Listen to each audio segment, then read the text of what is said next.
സാധാരണ ബർഗറിന്റെ അതേ രുചി തന്നെയാണ് ഈ ലബോറട്ടറി ബർഗറിനും. രുചിച്ചു നോക്കിയ ഭക്ഷ്യവിദഗ്ധർ അത് സാക്ഷ്യപ്പെടുത്തുന്നു.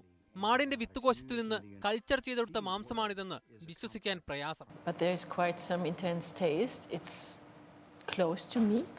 It's not that juicy, but the consistency is perfect. I miss salt and pepper.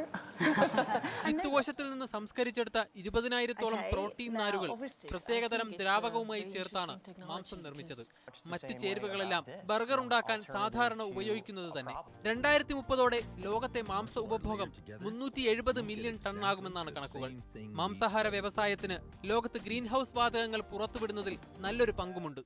ഈ കാരണങ്ങളാൽ തന്റെ ലാബിറച്ചി ലോകത്തിന് അനുഗ്രഹമാകുമെന്നാണ് നിർമ്മാതാവ് പോസ്റ്റിന്റെ വാദം. The meat that we supply is supplied in a way that's actually bad for the environment. So there are pressing needs to change that, and we think this is an ethical and environmental friendly way to produce meat.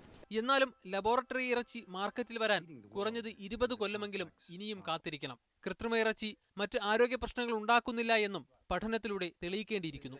News desk, media 1.